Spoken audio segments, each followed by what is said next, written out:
Olá pessoal, tudo bem? Como é que vocês estão? Espero que vocês estejam todos bem nesse começo de ano. Para você que não me conhece ainda, meu nome é Pedro. Eu e a minha esposa, que vocês devem ter visto na última devocional, estivemos aí no Brasil por aproximadamente 7 anos. A gente começou esse trabalho aí na capela, que hoje está indo de vento em polpa. E a gente está aqui da Austrália, muito feliz, dizendo que a gente está glorificando a Deus aqui pela vida de vocês, por tudo que está acontecendo aí no Brasil. Eu gostaria de começar esse ano participando dessa devocional aqui, compartilhando com você a respeito de uma ideia que é muito comum no começo do ano. A gente costumava pregar sobre isso até.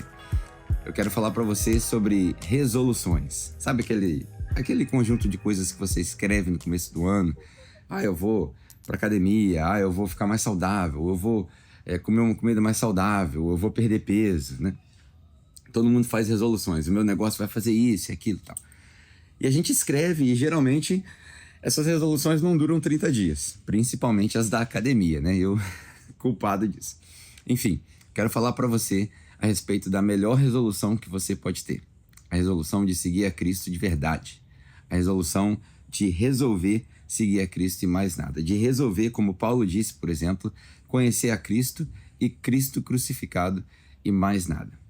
Um dos meus textos favoritos a respeito dessa resolução de seguir a Cristo está em Mateus 16, quando Jesus, falando com seus discípulos, ele diz o seguinte: todo aquele que quiser vir após mim deve negar-se a si mesmo, tomar a sua cruz e me seguir. Porque aquele que quiser ganhar a sua vida deve perdê-la, e aquele que perder a sua vida pelo meu nome vai ganhá-la. Esse texto, para mim, é um texto fantástico, se eu não me engano, ali no versículo 24 ou 25 do capítulo 16 de Mateus. Agora, algumas peculiaridades desse texto, infelizmente a gente não tem tempo para abranger todo o texto, mas quando Jesus começa esse pedaço da frase falando para os seus discípulos, ele diz o seguinte: todo aquele que quiser me seguir, ou seja, todo aquele que da sua voluntariedade, todo aquele que resolver me seguir, e aí não é só um específico, não é só um grupo de pessoas, não é só uma denominação, não é só uma igreja, não é um grupo separado, é todo seguidor de Jesus deve, é um must, né? Tinha um personagem da televisão brasileira que falava isso. Todo aquele que quiser me seguir deve fazer 3 coisas. Ele deve se negar, ou seja, agora não é mais o que eu quero. Agora é o que Deus quer, o que Jesus quer através da minha vida. E como que eu descubro isso? Eu descubro isso desenvolvendo um relacionamento constante com Deus. Tanto na minha devocional, quanto na minha oração, quanto na minha leitura bíblica, quanto na comunhão com os irmãos, nos fundamentos da igreja. Eu descubro isso ali. Então eu devo me negar. Agora, a minha resolução não vale mais nada. O que vale é a resolução que Deus tem para mim. E a melhor resolução que você pode fazer é de seguir conhecendo a Jesus. Então, primeiro eu devo me negar. Segundo, eu devo pegar a minha cruz. A minha cruz, ou a sua cruz, a nossa cruz, cada um tem a sua, né? Tem até um ditado: cada um carrega a sua cruz. A cruz, no tempo de Jesus, quando ele fala isso para os discípulos, eles certamente sabiam o que Jesus queria dizer. A cruz era um instrumento de vergonha. A cruz era um instrumento de sacrifício que foi aperfeiçoado pelos romanos, inventado, se eu não me engano, pelos assírios, que era usado para humilhar os piores dos criminosos. Eles eram obrigados a carregar a sua cruz, que na verdade não era nenhuma cruz, era um tronco de árvore gigantesco que eles mal conseguiam carregar.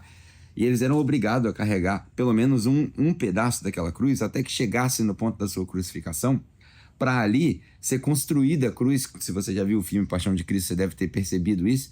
E ali ele era crucificado, ele era pendurado naquela cruz. E o que Jesus fez no exercício da morte e ressurreição dele foi um negócio fantástico. Porque ele carregou um instrumento de vergonha, ele pagou o alto preço com a sua própria vida, com a pior morte que podia existir naquela época e até hoje. Mas, no mesmo momento da sua morte, ele humilha não só os que exercitaram a sentença de Jesus, mas ele humilha o pecado, ele humilha o nosso inimigo, ele humilha o acusador, e ele deixa na cruz, ele faz uma troca. A gente chama isso do sacrifício vicário. Ele faz uma troca e ele morre por nós para que nós pudéssemos viver por ele. Aí já é presente demais, para qualquer ano, para qualquer Natal. Então você deve tomar a sua cruz. O que é a sua cruz? A sua cruz não é só, isso aqui está pesado para mim, isso aqui é um sacrifício. Nossa, eu tenho que aguentar o esposo ou a esposa. Não, isso não é a cruz. A cruz é o peso do seu pecado. embora Jesus tenha pago pelo seu pecado, você deve todos os dias repensar que pelo fato do seu pecado ter sido pago, você agora deve ser grato, você deve viver uma vida digna do chamado que Jesus tem para você. E aí quando você carrega a sua cruz, não é um exercício de se humilhar, mas é um exercício de exaltar aquele que se humilhou por você. Então você deve negar-se a si mesmo, pegar a sua cruz e seguir a Jesus. A palavra seguir a Jesus, ela implica ali o discipulado. O que quer dizer imitar? É o professor e o aluno. Tanto que Jesus diz, nenhum aluno será maior do que o seu professor. O nosso objetivo é imitar. Eu tenho um amigo aí em São Paulo que é rapper também, e ele canta uma música que ele diz assim, é andar como ele andou, sentir como sentiu, falar como falou, ouvir como ele ouviu. Esse é o objetivo do discípulo. E aí ele diz, a última frase que eu vou terminar, é aquele que quiser ganhar a sua vida deve perdê-la, e o que quiser perder, e o que perder a sua vida em prol do meu nome, vai ganhá-la. Essa palavra vida no grego é uma palavra suko, que significa nossa consciência. Olha como que Jesus era inteligente, é inteligente, ele é o mestre dos mestres, né? Ele diz o seguinte, a sua suko, a sua interpretação de vida, a sua cosmovisão, a maneira com a qual você vê o mundo, ela deve mudar. E aí você deve perder ela. Então quando você assume a mente que Cristo te deu, quando você assume a mentalidade, a consciência de Jesus, você abandona a sua consciência. Então agora, o padrão de certo e errado, de bom e mal, não é mais o seu, não é mais filosófico. O padrão de certo e errado vem direto de Cristo. Aí você tem uma moral e ética que não é aristotélica e nem platônica, mas é cristocêntrica. Aí, a partir disso, tudo muda. Porque agora não é mais olho por olho, dente por dente. Agora é bater de um lado e dar o outro. Agora é pediu a camisa da túnica. Pediu para andar uma milha, você anda duas. Você faz a mais. Por quê? Porque você faz pelos outros aquilo que você gostaria que fosse feito por você. E aí a vida muda de centro, porque agora não mais eu sou no centro, não mais eu sou o Deus da minha vida e eu crio todas as coisas. A gente não vive mais na teoria da simulação, mas agora a gente entende que a gente vive no reino, representamos o reino e o nosso objetivo é servir o próximo. Porque se o nosso Senhor e Salvador não veio para ser servido, mas veio para servir, então eu devo também imitá-lo, segui-lo, abandonar a minha cosmovisão e assumir a cosmovisão de Jesus.